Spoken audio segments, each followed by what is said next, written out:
Hi, everybody. Miss Star here. We're going to read another section of the Odyssey. This portion is called the Cyclops, and on our PDF, it's from pages 14 up to 25. However, if you want to follow along using Pearson Realize, you're always welcome to do that. You'll just refer to your questions on Google Classroom, and as you can see here, it's going to be from pages 762 to 775. So you can pause the video now and you decide which one you want to follow along on, but also have your set of questions up as we're reading. So that way you can respond to any of the questions and you can go at your own pace. Well, this is one of my absolute favorite parts of the entire Odyssey, and most people know this portion of it. It's really famous. I'm sure all of you out there know what a Cyclops is, right? He's that enormous monstrous man-looking creature. He's as large as a house. Typically doesn't wear clothes. He might wear like a loincloth. And his one distinctive feature, of course, is that he has a single eye right in the center of his forehead. Now, the Cyclops were not very smart. The Cyclops lived on an island, and because of that, they don't have any laws, they don't have any rules, they kind of live their own lives, but they are very good sheep herders. They tend to their sheep well. But one of the laws that they don't follow, and it's going to play a big part in today's story, is the law that if you go to a stranger's house, as we've just discussed before, if you go to a stranger's house and you knock on the door and you ask them, can I stay overnight here and get food and lodging? And you would repay them their kindness with telling them a story about your life. The Cyclops, they don't really follow those laws. The other thing that you need to know about this part of the story is that the main Cyclops that we are going to hear about, his name is Polyphemus. His father is Poseidon. Now, this is the part of the story that gets everything ramped up. Now, just as a recap, let's remember that Odysseus is still on the island, stuck there. He was washed ashore, and King Alcinous is taking him in, and Odysseus is telling his story as a way to repay King Alcinous for his kindness and even offering him a ship to get back home. And now Odysseus gets to this part of his tale, and he tells us, in the next land we found were Cyclops, giants, louts, without a law to bless them, in ignorance, leaving the fruitage of the earth in mystery to the immortal gods. They neither plow nor sow by hand, nor till the ground, although grain, wheat, and barley grows untended, and wine grapes and clusters ripen the heavens' rains. So what that means is that the island that they are on, they don't farm and they don't really do anything organized, but it just so happens that there are crops that grow there just naturally. And it says, Cyclops have no muster and no meeting and no consultation or tribal ways, but each one dwells in his own mountain cave, dealing out rough justice to wife and child, indifferent to what others do. So we can see they're very barbaric. They don't really follow laws and rules, and they don't form an army or organize. So let's continue. As we rode on and nearer to the mainland, at one end of the bay we saw a cavern yawning above the water. I love that. That's personification there, right? It's like the cave is so large, like, oh, screened with laurel and many rams and goats about the place. Inside a sheepfold made from slabs of stone, earth fast between tall trunks of pine and rugged towering trees. So there is a fence structure holding these rams and goats. A prodigious man slept in this cave alone, and took his flocks to graze afield, remote from all companions, knowing none but savage ways, a brute, so huge he seemed no man at all of those who eat good wheat and bread, but he seemed rather a shaggy mountain reared in solitude. We beached there, and I told the crew to stand by and keep watch over the ship. As for myself, I took my 12 best fighters and went ahead. I had a goat skin full of that sweet liquor that Euanthus's son Marin had given me. Now, what he means is he's got a large goat skin bag full of alcohol, like a very strong wine, okay? He kept Apollo's holy grave at Ismarus. For kindness we showed him there, and showed his wife and child. He gave me 7 shining gold talents, and we can see off to the right that that means this is money, perfectly formed, and a solid silver wine bowl, and then this liquor, 12 two-handled jars of brandy, pure and fiery. And not a slave in Marin's household knew this drink. Only he, his wife, and the storeroom mistress knew. And they would put 1 cupful of this brandy, this very strong wine, ruby colored, honey smooth, in 20 more of water. So what it's saying here, guys, is that you really have to water it down, and then it's still very alcoholic. But still the sweet scent hovered like a fume over the wine bowl. No man turned away when cups of this came around. A wineskin full I brought along, and victuals in a bag. Now that would be like your lunch. So he's bringing provisions. Okay. For in my bones, I knew some towering brute would be upon us soon. All outward power, a wild man, ignorant of civility. We climbed, and then briskly to the cave. But Cyclops had gone afield to pasture his fat sheep. So we looked around at everything inside. A drying rack that sagged with cheeses, pens crowded with lambs and kids, those are baby goats, right? Each in its class. Firstlings apart from middlings, and the dewdrops or newborn lambkins penned apart from both. And vessels full of whey were brimming there, bowls of earthenware and pails for milking. My men came pressing around me, pleading.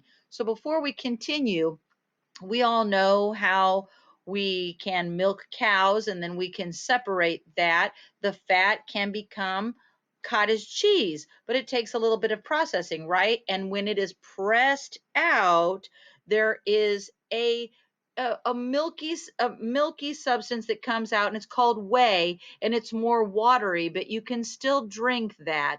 And so what Odysseus is saying is that we found all of the makings of what appears to be somebody in the cave making cheese from goat's milk. Okay.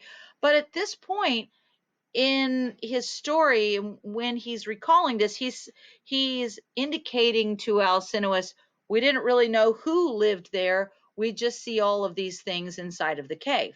Okay. So, but his men are hungry and they want to come forward and they want to ask Odysseus, can they eat? And they say, he says, my men came pressing around me, pleading, why not take these cheeses and get them stowed and then come back and throw open all the pens and make a run for it? We'll drive the kids and the lambs aboard. In other words, we're going to steal the goats.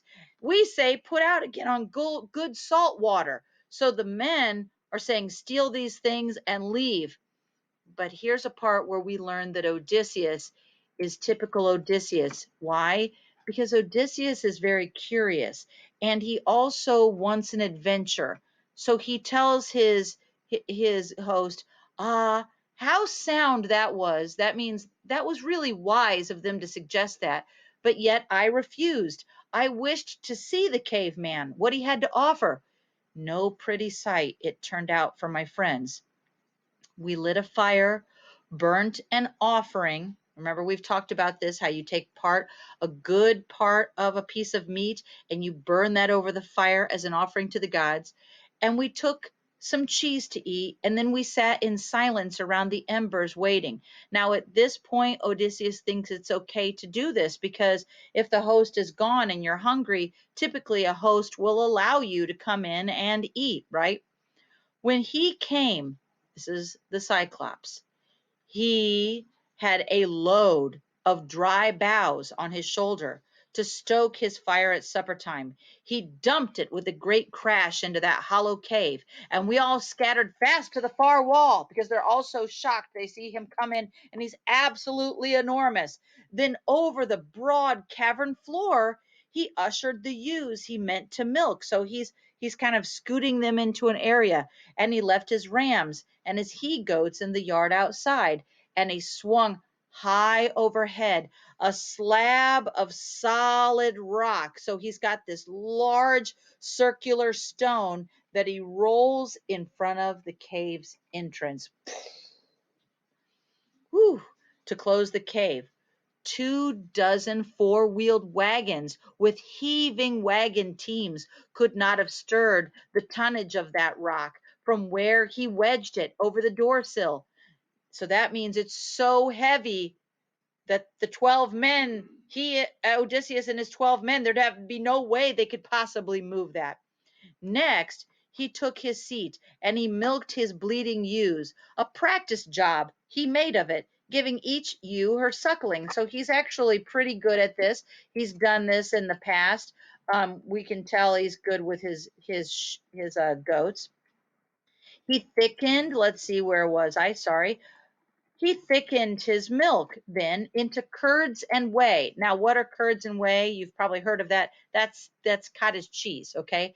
He sieved out the curds to drip in withy baskets, and he poured the whey, that's the liquidy part, to stand in bowls, cooling until he drank it for his supper. When all these chores were done, he poked the fire, heaping on brushwood, and then in the glare, he saw us. So up to this point, he's never even noticed these 12 tiny men inside of his cave because he's so enormous and he's been so busy milking the goats. And he says, "Strangers, who are you? And where from? What brings you here? By seaways? A fair traffic? Or are you wandering rogues who cast your lives like dice and ravage other folks by sea? So are you good or are you pirates?" We felt a pressure in our hearts in dread of that deep rumble. His voice is so huge, and that mighty man. But all the same, Odysseus has to be brave, right? And he says, I spoke up in reply. We are from Troy, Achaeans, blown off course by shifting gales on the great South Sea, homeward bound, but taking routes and ways uncommon, so the will of Zeus will have it. We served under Agamemnon, son of Atreus. The whole world knows what city he laid waste, what armies he destroyed. Odysseus is trying to tell the story that he's one of the soldiers at Troy. It was our luck to come here. Here we stand, beholden for your help, or any gifts you give, as custom is to honor strangers. We would entreat you, great sir, have a care for the god's courtesy. Zeus will offend or will avenge the unoffending guest. So, what do these lines mean right here? Odysseus is saying, hey, be careful because we're coming to you and we're beholden to you. We'll owe you something and we would really appreciate your help as your guests. But if you don't do this, which is what the gods typically expect, have a care because Zeus will avenge me and my men because we're unoffending guests. We're just coming to you for help. See? But he answered this from his brute chest, unmoved. He says, You're a ninny, or else you come from the other end of nowhere, telling me mind the gods. We Cyclops care not a whistle for your thundering Zeus, or all the gods in bliss. We have more force by far. I would not let you go for fear of Zeus, you or your friends, unless I had a whim to. Tell me, where was it now you left your ship? Around the point or down the shore, I wonder? So he's asking, Where'd you leave your ship? Because I'm about to go destroy it, and now you'll be trapped on my island. And and Odysseus says he thought he'd find out. But I saw through this, and I answered with a ready lie. This is where Odysseus, we see he's very cunning, he's very smart. He says, Oh, my ship, Poseidon Lord, who sets the earth a tremble. He broke it on the rocks at your land's end, and a wind from the seaward served him and drove us there. We're survivors, these good men and I. So he says, We're basically shipwrecked on your island. Neither reply nor pity came from him, but in one stride he steps forward once and he clutched at my companions and caught two guys squirming like squirming puppies to beat their brains out, spattering the floor. Then he dismembered them and he made his meal, gaping and crunching like a mountain lion, everything, innards, flesh, and marrow bones. And we cried aloud, Ah! Lifting our hands to Zeus, powerless, looking on at this, appalled. But Cyclops went on filling up his belly with man flesh and great gulps of whey. Then he laid down like a mast among his sheep, so he's nice and full. My heart beat high now at the chance of action. Like, what am I going to do? And drawing the sharp sword from my hip, I went along his flank, that'd be his side, with my sharp sword so I could, where was I? Where the midriff holds the liver, and he's about to touch it. And he says, I had touched the spot when sudden fear stayed me. That means it stopped me. If I killed him, then we perished there as well, for we could never move his ponderous doorway slab aside. So we were left to groan and wait for morning. So at this point is where we'll end our first portion of the reading of the Cyclops. And we know that Odysseus and his men are trapped.